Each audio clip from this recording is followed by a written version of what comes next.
What's going on, family? I'm Scrapbook Boxing. The Museum of the Forgotten Fisticuffs series will continue its conversation with you regarding the complete history of boxing. We will continue our conversation regarding the fights that took place in the 1900s in our previous video. In this conversation, we will walk through 1910s, 20s, 30s, and beyond. We will better understand the lifestyles, the rules, the venues, the fights, the fighters, what took place in the underground facets of boxing. On November 25th of 1905, West Hoboken, New Jersey's heavyweight, his name was Joe Jeanette. He would face Joplin Ghost Jeff Clark 11 times, and the colored heavyweight champion Jack Johnson 7 times. He would defeat Jack Johnson on a foul that took place in his second round. The contest took place at the National Athletic Club in Philadelphia, Pennsylvania, and Joe Jeanette was winning up until that point before he was fouled. The referee has seen enough, and he would award Joe Jeanette the victory. Yes, Jack Johnson would lose to Joe Jeanette on a foul in 2 rounds. On December 20th of 1905, a Philadelphia light heavyweight by the name of Jack O'Brien would knock out former 3-division heavyweight champion, middleweight champion, and light heavyweight champion in 13 rounds. The contest was scheduled for 20. His name was Bob Fitzsimmons. But Bob would lose his light heavyweight championship title that he won in 20 rounds on a decision, November 25th, 1903, from a hard puncher by the name of George Gardner. 1905, Eladio Valdez, who was a Cuban flyweight. In fact, I have him rated in the top 10 as the greatest flyweights of all times. Although he didn't win a title, but he was denied one. And we'll go through that when we talk about Black Bill and Midget Wargas and others. He was known as the Man of Rubber. He was born 1905 in Havana, Cuba. He died April 14, 1933. He weighed 109 to 115 pounds. February 22nd of 1906, Little Hebrew A. Patel had won a 15-round decision over Jimmy Britt to become one of the greatest featherweight champions of all times. The contest took place in Chelsea, Massachusetts. February 23rd of 1906, young man from Canada. His name was Noah Brusso. He would be better known to the establishment as Tommy Burns. He would become the world heavyweight champion when he would defeat Marvin Hart in 20 rounds in Los Angeles, California. March 14th, 1906, Jack Johnson would defeat Joe Jeanette in 15 rounds in defense of his colored heavyweight championship title that he would win February 5th, 1903 from Denver Ed Martin at the Hazard Pavilion in Los Angeles, California. The referee was Frederick Swanson. The contest took place in Baltimore, Maryland. March 17th, lightweight Old Master Joe Gans had knocked out Mike Twin Sullivan in 10 rounds in Los Angeles, California. Let's talk about Mike Twin Sullivan for one moment. He had a brother by the name of Jack Twin Sullivan. Twins, because they were twins. And Jack Twin Sullivan would be the man that Stanley Ketchel would defeat to solidify his middleweight championship title. We'll get more into that conversation when we talk about Stanley Ketchel and his fights with Billy Papke and Thomas and all the other fights that Stanley Ketchel would have. A wonderful fighter, hard body puncher, and a wild man, Stanley Ketchel. April 5th of 1906, future colored middleweight and colored heavyweight champion Sam Langford would defeat Joe Jeanette in 15 rounds in Chelsea, Massachusetts. And this is very interesting because he would fracture his hand in this contest. 2 weeks later, he'd be in a ring with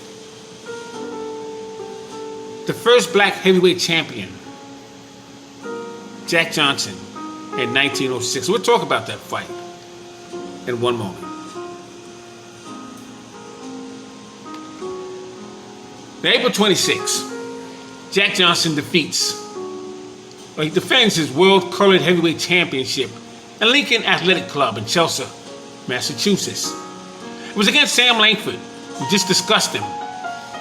in a bout that he had faced Joe Jeanette with, suffered a fractured hand 2 weeks before this contest with Jack Johnson. And what was interesting about this contest, that Sam Langford was knocked down in the 6th round and in the 9th round with Jack Johnson. As a result of that, he was unable to give his best. However, may truth be told, in my opinion, with my research and conversation with some of the best historians during my young years, I don't believe Sam Langford would have defeated Jack Johnson until at least 1911. Because Jack Johnson was solid from 1903 to 1909. He was solid. But he didn't want to give Sam Langford a return go. Several reasons, I reckon. One reason, obviously, no one wanted Sam Langford to get his hands on that title, the establishment included. The other reason, Jack Johnson did not believe or have the confidence that he should have had that he would control Sam Langford. Sam Langford was given a second opportunity. Didn't mean he would defeat Jack Johnson, but he didn't have the confidence. Number 3, the establishment would not allow Jack Johnson to give Sam Langford or Joe Jeanette or Sam McVeigh or even Harry Wills, for that matter, an opportunity at his title. We'll get more into that conversation when Jack Johnson would face Tommy Burns in 1908. Many attempts were made to get a second opportunity with Jack Johnson. Jack Johnson would become the first black heavyweight champion, and Sam Langford would never get that shot at Jack Johnson. June 7th of 1906. Heavyweight champion, New Jersey's Irish world heavyweight. His name was James J. Braddock, would be born. We would talk more about James J. Braddock. Very interesting story he would have. And we will get into that in this conversation when we get closer to Jimmy Braddock's story. On July 4th, again, 1906, Abel returns his world. He retains his world featherweight championship title when he defended it against Frankie Neal, 20 rounds in Los Angeles, California. September 3rd of that year, former world light heavyweight champion, former world lightweight champion, Old Master Joe Gans, would regain his title, 42 rounds, at Goldfield, Nevada, against Battling Nelson. And this would start the promoter's Tex Rickards' reign as one of the top promoters and premier promoters in boxing history.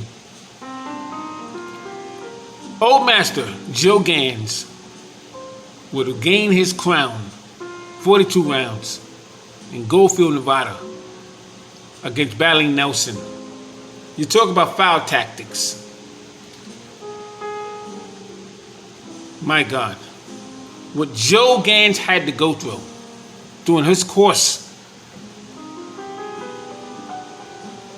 of experience in boxing during those years is amazing. On October 2nd of that year, world heavyweight champion Tommy Burns knocks out fireman Jim Flynn in Los Angeles, California, 15 rounds, and was in defense of his heavyweight championship title. October 16th of that year, Honey Medley becomes the world welterweight champion when he defeats Barbados Demon Joe Walcott, who was the original Walcott, by the way, 15 rounds in Chelsea, Massachusetts.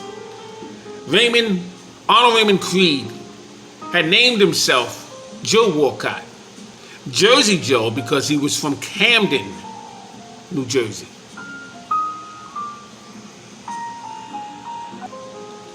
And we'll learn more about Jersey Joe Walcott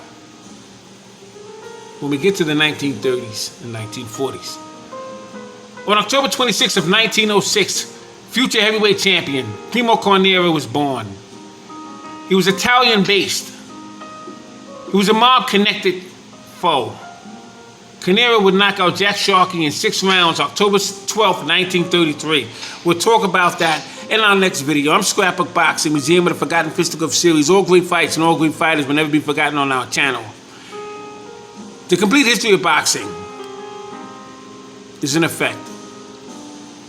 Watch out for the next video. Thanks for watching. Peace.